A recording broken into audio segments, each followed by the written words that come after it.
A couple years ago, I had the great privilege to visit our neighbors to the north, Egypt.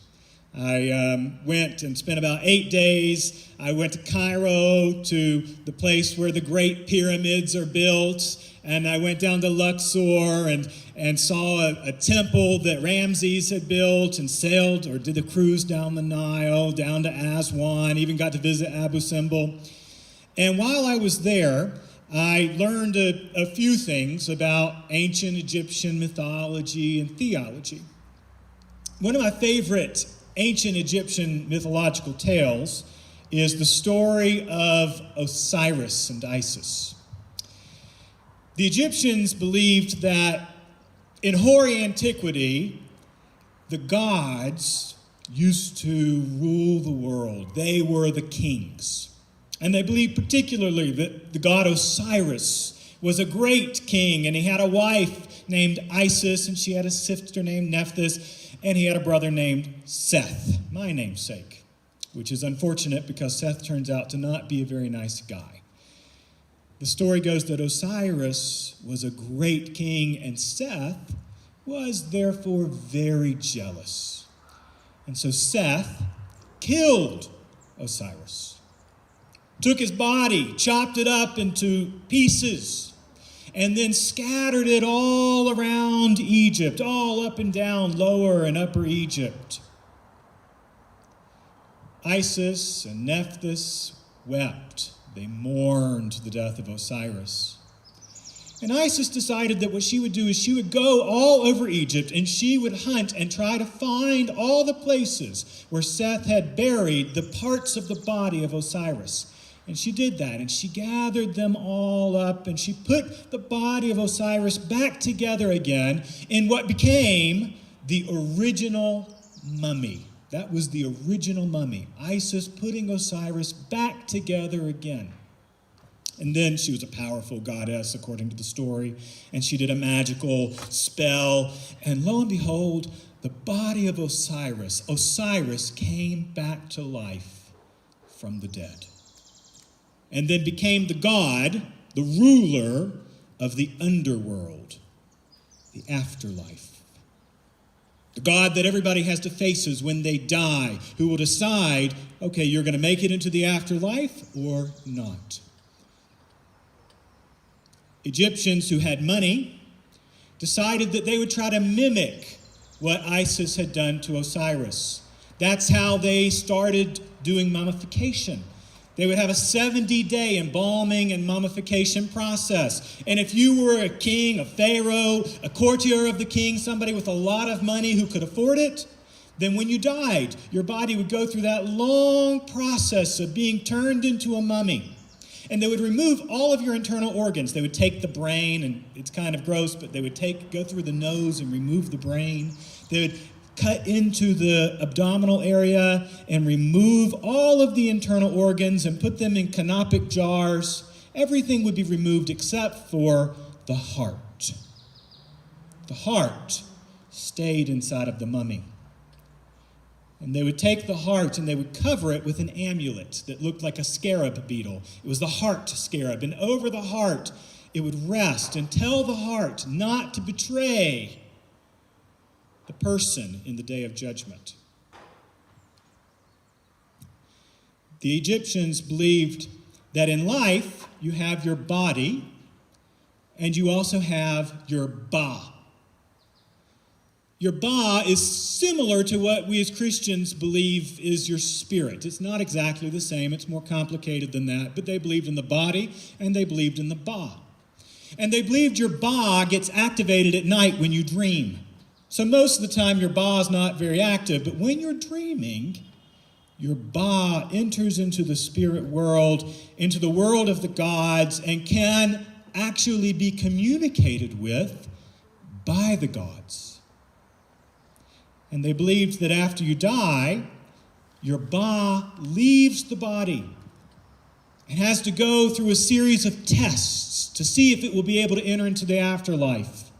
The ba has to go into the hall of double judgment, double justice, and appear before Osiris and 42 gods who will question the Ba. And the Ba has to stand there and say, I never did 42 different things. I never polluted the Nile. I never eavesdropped and listened to my neighbors while they were quarreling. I never robbed my neighbor. I never committed adultery. I never blasphemed the gods. I never sinned.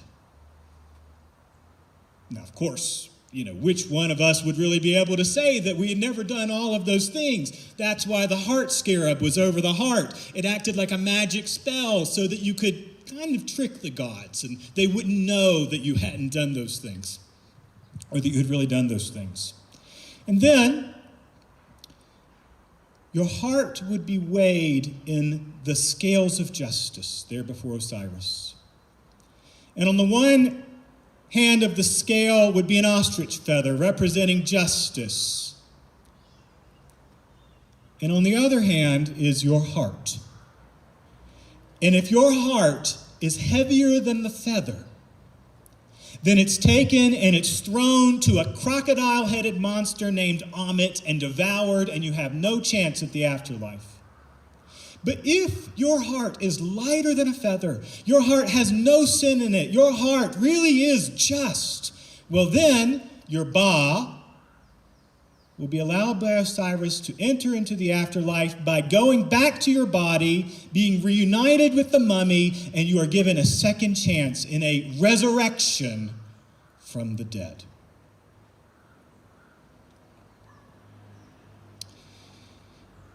We've been in Genesis, and now we're turning to chapter 40. You can go ahead and go there because these concepts from ancient Egypt will really play into the passage that we're about to look at today. But I want to remind us of where we are in this redemption story. You remember that in the Garden of Eden, God had made man and woman good and upright, and then they took the fruit of the knowledge of the good and evil against God's command. They consumed it, and from that point forward, the curse came upon the world, came upon humanity. And the curse just kept getting worse. The curse between the husband and the wife, in a sense, where they've got this quarrel. Then the brothers quarrel, and brother kills brother with Cain and Abel.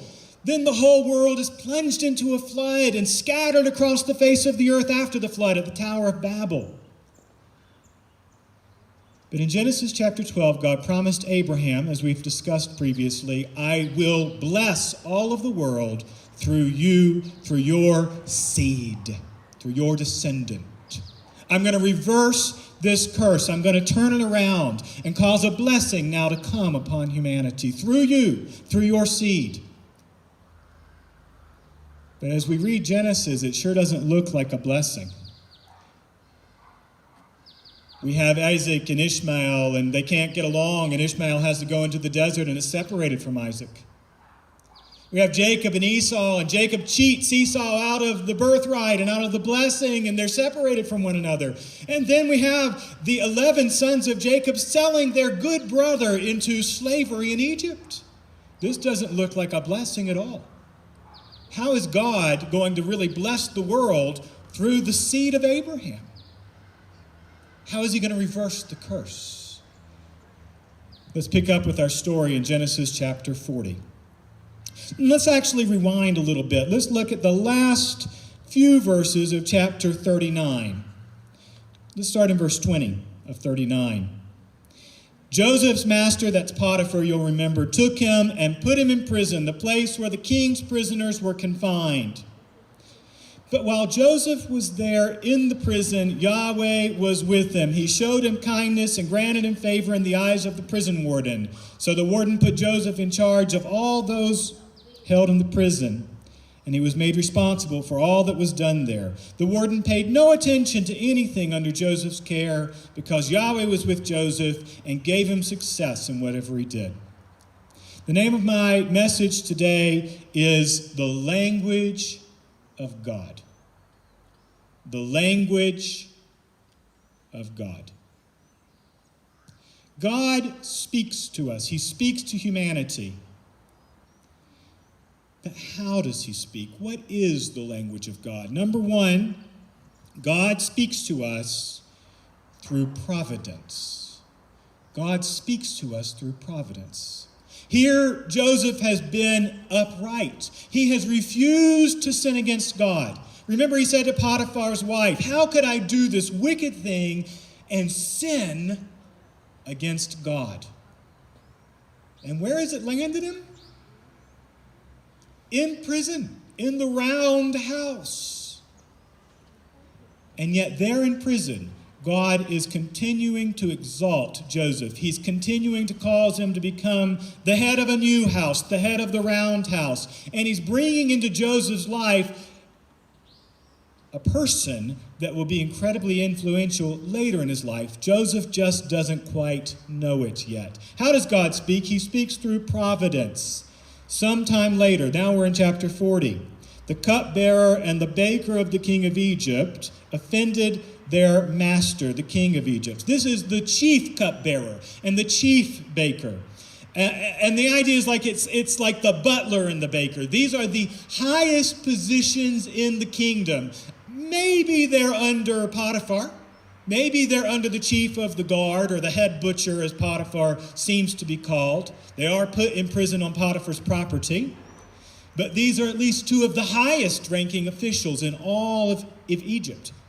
See, in ancient times, if you're the Pharaoh and somebody wants to kill you, how do you think they're going to do it? There's a good chance they're going to try to poison your food or poison your drink. And so you want to surround yourself with people you trust very highly, your head baker and your head cupbearer, to make sure they're the ones that are going to test it and taste it. And they're going to make sure that nothing gets into your food that's going to poison you to death. And as a result, they ended up having a lot of influence in the kingdom. They would have been very wealthy, high officials, something like cabinet secretaries today, perhaps, maybe even more powerful. And they're brought into prison. It says they offended their master, the king of Egypt. Literally in the Hebrew, they sinned against Pharaoh. They sinned against their master. Joseph, in chapter 39, is the man who will not sin against God. Well, the cupbearer and the baker sin against the Pharaoh. We don't know what they did, but we know they sinned against him. And Pharaoh was furious. He was angry with his two officials, the chief cupbearer and the chief baker, and put them in custody in the house of the captain of the guard in the same prison where Joseph was confined. Providence. And the captain of the guard assigned them to Joseph. Another providence. And Joseph is the one who served them, attended to them. God speaks to us through providence. Number 2, God speaks to us through dreams. God speaks to us through dreams. And this is something that I think in our postmodern world we've forgotten about. But the ancients believed, they knew that dreams, well, that's the language of God. There's a fantastic passage in Job chapter 33, verse 13. Why do you complain to God that he answers none of man's words? Why do you say, you know what, I'm trying to talk to God, but God never talks to me. He never speaks to me. Why am I always praying and getting nothing in return? For God does speak. Shouldn't say that. God does speak, now one way, now another, though man may not perceive it. God is speaking all the time. It's just we're hard of hearing. In a dream, in a vision of the night. How does God speak? In a dream, in a vision of the night, when deep sleep falls on men as they slumber in their beds. He may speak in their ears and terrify them with warnings, to turn man from wrongdoing and keep him from pride, to preserve his soul from the pit, his life from perishing by the sword. Numbers chapter 12. In Numbers chapter 12, we've got a scene where the children of Israel are in the desert. And you remember their three major leaders were Moses and Moses' brother Aaron and Moses' sister Miriam. And Miriam and Aaron start to complain. They start to say, you know what? Why is it you're always the one that is in charge? Doesn't God speak to us too? Aren't we also prophets? And then God comes down. He's incredibly furious with them. And he says, listen, when I speak to prophets, I do it normally through visions and dreams and dark sayings, hard to be understood. But with Moses, no. Moses sees my form. I speak to him face to face the way a man speaks with his friend. God speaks through dreams. Let's look at what happens here in these dreams. After they had been in custody for some time, each of the two men, the cupbearer and the baker of the king of Egypt, who were being held in prison, had a dream the same night, and each dream had an interpretation of its own. When Joseph came to them the next morning, he saw they were dejected. So he asked Pharaoh's officials who were in custody with him in his master's house, why are your faces sad today? Why are they literally evil today?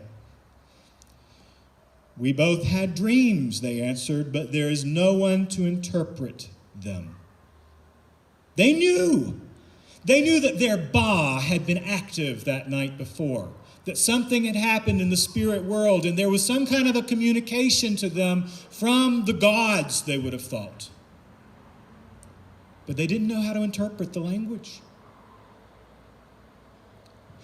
Interpreting dreams was something that was very important to Egyptians. In fact, they used to have these schools called the houses of life, where you would go and you would learn the science of dream interpretation. And they would actually keep records of what different symbols meant in different dreams, so that you could learn over time, okay, well, this is basically what the dream language means. But they didn't have access to that kind of an interpreter in prison, and they're disturbed, and they know that something's being said to them, but they don't know what. We need an interpreter. Number 2, God speaks to us through dreams. Number 3, God speaks to us through his messenger. God speaks to us through his messenger. Let's pick up in verse 8. We both had dreams, they answered, but there is no one to interpret them. Then Joseph said to them, do not interpretations belong to God? Tell me the dreams. Now, Joseph was not a professional dream interpreter. And yet now Joseph brings his own theology to their theology. And he says, you know who really owns interpretations? You know whose language this really is? It's God. And Joseph functions in a prophetic role. And he says, you tell it to me. He knew that being a man of God, he could ask God to give him the interpretation. So the chief cupbearer told Joseph his dream. He said to him, in my dream I saw a vine in front of me, and on the vine were 3 branches. As soon as it budded, it blossomed, and its clusters ripened into grapes. Pharaoh's cup was in my hand, and I took the grapes in my hand, and I squeezed them into Pharaoh's cup, and put the cup in his hand. This dream is crazy on the 3s. There's 3 branches there in front of the cupbearer. The branches, they bud, they blossom, and they ripen into grapes. Bud, blossom, and ripen. He takes it, he squeezes it, and he puts it in Pharaoh's hand. Take, squeeze, put in Pharaoh's hand. This dream keeps reiterating the idea of 3. This is what it means, Joseph said to him. The 3 branches are 3 days. 3 days. Within 3 days, Pharaoh will lift up your head and restore you to your position. He will lift up your head Imagine that you are waiting your day in court, and you finally come before the judge, or you finally come before the Pharaoh, and your head is down, and now it's time for him to hear your case and fully consider your case, and he lifts up your head as he examines you and considers your case in the day in court. He will lift up your head and restore you to your position, and you will put Pharaoh's cup in his hand, just as you used to do when you were his cupbearer. But when all goes well with you, remember me and show me kindness. Mention me to Pharaoh and get me out of this prison. For I was forcibly carried off from the land of the Hebrews, and even here I have done nothing to deserve being put in a dungeon. The dungeon, it's the same word for the pit, the cistern that Joseph was thrown into by his brothers. Joseph is now twice put into a dungeon. First, it's the pit in the area up north in Israel. Second, it's this dungeon in Egypt. But Joseph says, I'm innocent. In fact, capital crimes were committed against me.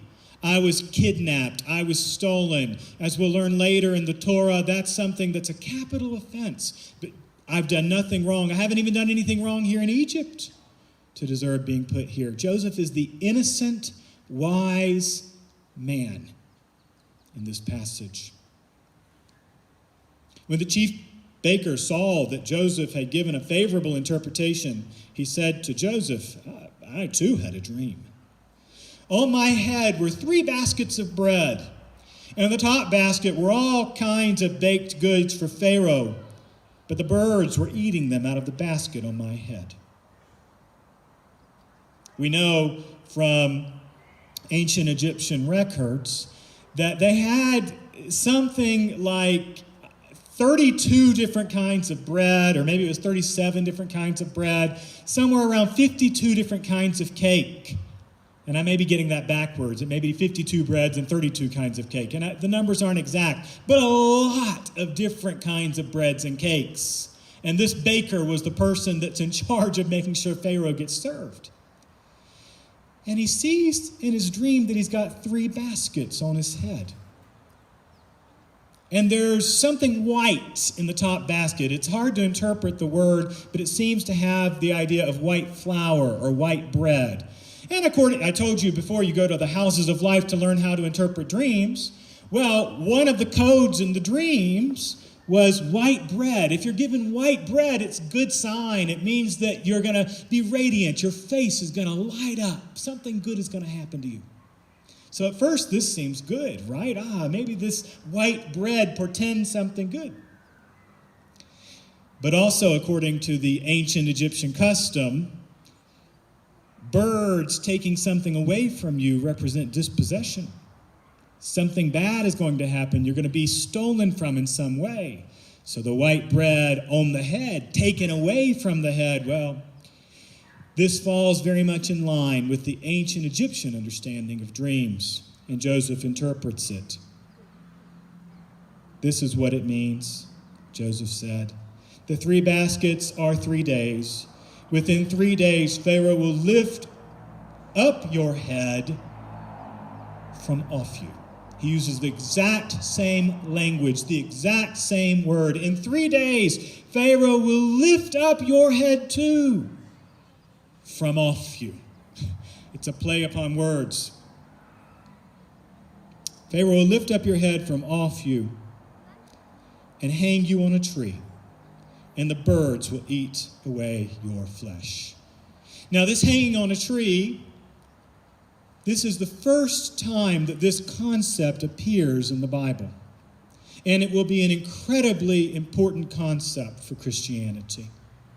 According to the Torah, cursed is everyone who hangs upon a tree.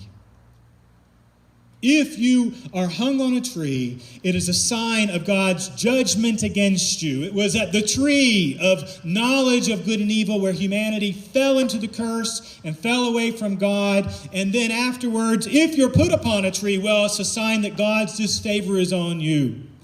Absalom, in the story of Absalom and David, when Absalom's trying to take over David's kingdom, what happens in the battle? Absalom's long hair gets caught up into a tree. And as Gordon Hugenberger once pointed out, that was a sign, an automatic sign, Absalom hanging in a tree. God himself is against Absalom. In the book of Numbers, when Balaam would convince many people, well, through basically immoral women, to fall into immorality, what would happen to show God's disfavor on them? They would be hung on a tree.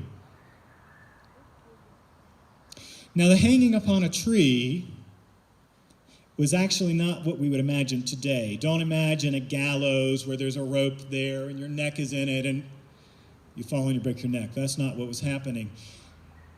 It was a gruesome thing where they would take a pole and they would put it up out of the ground and they would sharpen that pole into a point. Maybe even in later times, in, for instance, Assyria or Persia, they might put razors on the top of it, and someone would be impaled. You would be impaled upon that pole. And there you are, in front of everyone, for everyone to see this accursed person that you are. But what's worse is not just that this is going to be a curse for the man in this life. Joseph says, the birds will come and they will eat away your flesh. The cupbearer and the baker would have been men of incredible wealth. They may well have been hoping to be mummified themselves one day, to have the scarab, the heart scarab, put over their own hearts so that when they appeared before Osiris and the judges, their hearts wouldn't betray them. They would have hoped that Osiris would have allowed their Ba to return to their body. But here this man will not go through the process. He will not get the heart scarab. And even if he did get through all of that, there's nobody to come back to. There's no mummy for this man. In other words, Joseph says, you will die in this life, and there will be no blessing in the afterlife for you either. This is the worst possible thing that can happen to the baker. Now the third day was Pharaoh's birthday, and he gave a feast for all his officials. He lifted up the heads of the chief cupbearer and the chief baker in the presence of his officials. He restored the chief cupbearer to his position so that he once again put the cup into Pharaoh's hand, but he hanged, he impaled the chief baker, just as Joseph had said to them in his interpretation. The chief cupbearer, however, did not remember Joseph. He forgot him. God speaks to us through providence. God speaks to us through dreams. God speaks to us through his messenger. And who is God's primary messenger to us today? In the book of Hebrews, chapter 1. In the past, God spoke to our forefathers through the prophets at many times and in various ways. But in these last days, he has spoken to us by his Son, whom he appointed heir of all things, and through whom he made the universe. God used to speak in all kinds of ways. And I think that God still does speak through providence and through dreams and through messengers.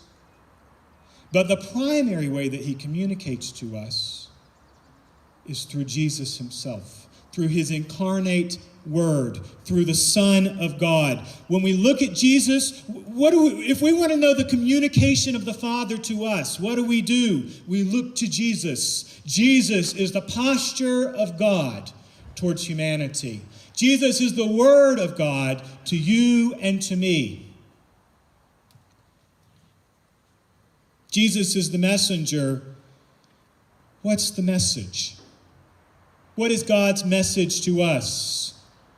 Well, it's much the same as we get in this passage, as it turns out. Number one, we have all sinned and fallen short of God's glory. The passage opens by saying that the cupbearer and the baker sinned. Well, we've all sinned as well, not against the Pharaoh, but against God himself. someone much more powerful, someone much more fearsome. And number two, we must all appear before the judgment seat, not of Osiris, but of Christ in the afterlife. We too must enter into, as it were, the hall of justice to appear before Jesus. How will that fare for us? What happens at that judgment will determine our eternal fate. Number three, two fates are held out for us. The fate of the cupbearer, the fate of forgiveness, the fate of restoration, the fate of being returned to our previous position, and the fate of the baker, the fate of death, the fate of having our heart not thrown to a crocodile-headed monster, but having ourselves thrown into the lake of fire. So far you're saying, well, wait a second, that's nothing new. That's just the old Egyptian religion put in Christian language. But here's the twist. God made him who knew no sin to become sin for us, so that we might be made the righteousness of God in him. You don't get that in the story of Osiris. God has taken the innocent one, the one who did not deserve to be imprisoned, who did not deserve to die, and he has made him to be a curse for us. God has taken his own son, and Jesus is the one who has been hung upon the tree. He is the one who has taken the curse upon himself so that we might escape the judgment of the tree. Jesus is the one who has taken upon himself the wrath of God so that when our soul appears before Jesus in the day of judgment, we can proceed to bliss in the afterlife. We can be reunited with our body in the resurrection of the dead. Yes, there are many similar themes in the old Egyptian religion, but this is the new thing. This is the word of God to us, that God has provided a way that all of us can be the cupbearer and none of us can be the baker. But in this passage, it's the Pharaoh that gets to choose. In our passage, in our story, it's us. A choice is set before you now, blessing or cursing, living or dying. Choose life. Choose the way of forgiveness, of restoration, of believing that God has taken the innocent and wise son, caused him to take the place of the curse and of sin, to provide for us the opportunity for restoration in this life and in the afterlife. How will God return humanity to the garden and reverse the curse? Well, Joseph is just a foretaste. The real way that God will do this is through the great-great-great-great-grandson of Abraham that Joseph, in a sense, points forward to, who delivers us from the bond of sin and of death. Let's pray. Father, we ask that our hearts will see Christ, that we will see that we have sinned, not against Pharaoh, but against you, that we must appear before the judgment seat, not of Osiris, but of Jesus. Jesus is far wiser than any scarab amulet could ever trick. His eyes are like blazing fire that see into our souls and know our deeds. And two fates are before us, the possibility of life in the afterlife and resurrection of the body, and the possibility of the lake of fire. But we thank you that Jesus himself is the one who was hung upon the tree and took the curse, that you made him who knew no sin to become sin for us, that we might be made the righteousness of God in him. May we all embrace life. May we all embrace Jesus today. And I pray this in Jesus' name.